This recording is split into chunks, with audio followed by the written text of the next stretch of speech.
So, I guess it might be fair to say that things as we know it are changing. Just consider the fact that we had one of the largest snowstorms in record back in October and barely saw any snow until yesterday. I think we'll call that climate change, Mr. Cheney. What do you think? Consider how the meaning of words is even changing. While we know the word gay means a few things, I'm pretty sure the author of the Merriam-Webster dictionary hadn't meant it as stupid, annoying, and certainly not an insult. In myself, I've seen change as a person, and I hope you'll bear with me as I tell you a little bit about that change. When I first arrived at Salisbury, I was homesick for weeks. Didn't really have any friends and was too shy, and my favorite place quickly became the tech office. I found comfort in isolating myself, dealing with only adults, because I knew they wouldn't have anything negative to say. The bullying really started for me in elementary school. Beginning with the kid from South Africa with the funny accent that ate too many cookies, talked weird, and was obsessed with these little plastic toys called Crazy Bones. I recall third grade at Farmville Elementary School back in Richfield, and the day Mrs. Stetson lost complete control of the classroom. Some of you may have heard the phrase passing wind. Well, I became the champion of what was termed a Category 1 tornado. It was such a potent experience that the entire class stopped, and Mrs. Stetson, we'll say, asked me to go to the principal's office. The making fun of and the name-calling really began to start then. And it carried on really until I came here. I had considered some terrible things to try and stop it, but fortunately, upon being allowed to come to a new place, discovered a phenomenon. The people who usually do that kind of stuff are actually worse off than the people who are receiving it. And thus I've done my best to avoid people who are like that and limit my exposure to it. I was able to see something which to me was originally so bad and awful, looking at it in a different way and finding a new and different perspective. For those of you who might bully, name-call, chirp, whatever you want to call it, and you don't think it's damaging and that it really doesn't matter, I cannot emphasize enough as how wrong you are. It can be absolutely catastrophic to some, and you simply won't know who, at least until it's too late. Not to be extreme, but recently there's been a story of a young boy who's now no longer with us. He had his experience through Facebook. I've been told over and over again that I'm 18 going on 40. And while I don't care for it, it's not something that really bothers me. When I was little, I liked the idea of being older. I wanted my own car and my own house, and as my mom says, I've been able to make all my own rules and do whatever I wanted. But I always aspired to be some older guy. I wasn't really sure why. And to help, again, paint the picture, I once went to school with a redwood walking stick, which I got from my grandfather, which was proudly used to hobble around the halls of Farmville. So granted, the fart in third grade did not help. The senile 9-year-old had it coming.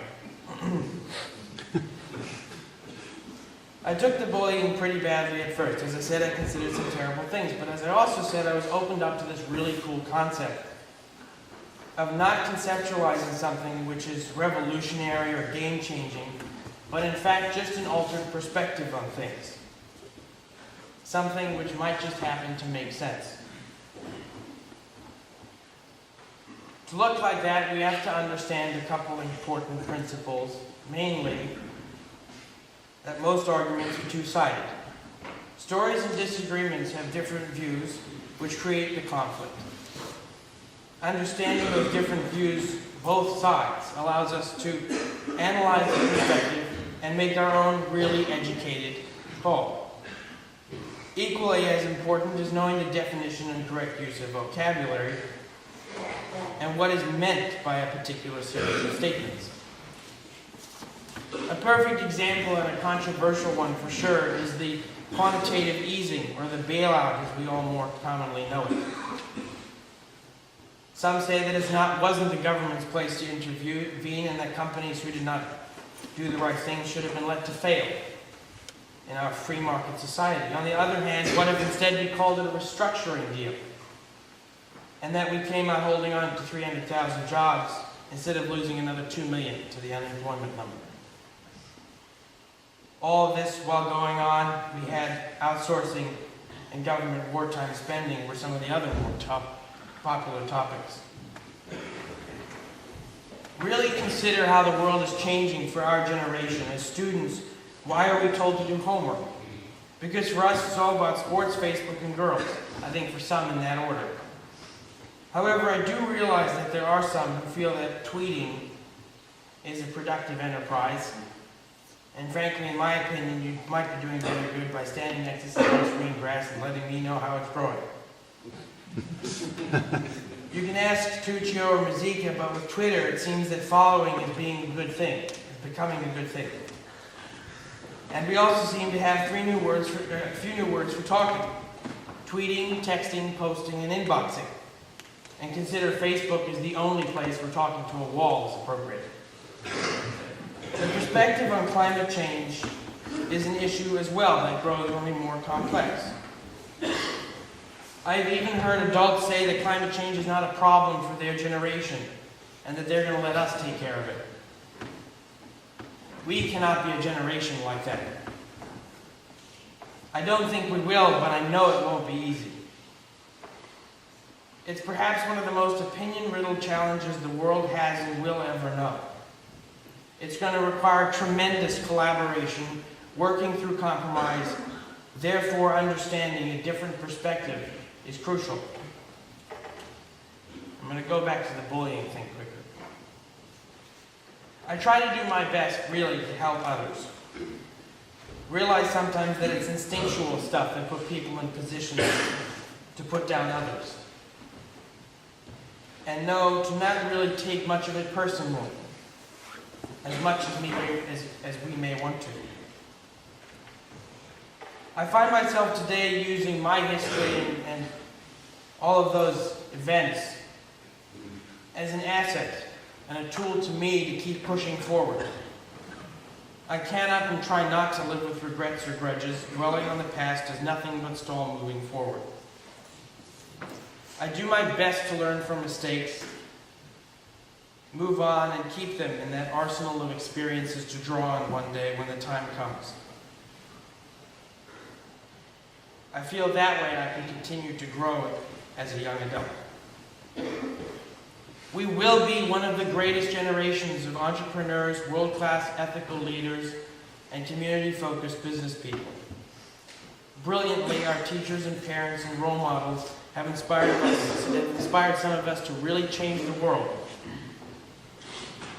The age of technology is going to bring on even greater change faster than we can possibly imagine it.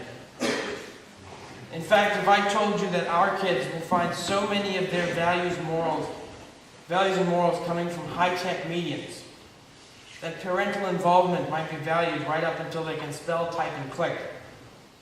For our parents and teachers, that perspective is frightening, but certainly one that might hold some merit. Now, I challenge you all to go out today and look at an issue you would normally take a firm stance on unwaveringly. Yes, Brooks, this includes you. And consider for a moment the opposing argument. Seriously consider it. Maybe even open up that opposing view news article and do a little bit of reading. And maybe, just maybe, you might surprise yourself in finding your own different perspective. Have a very happy holiday.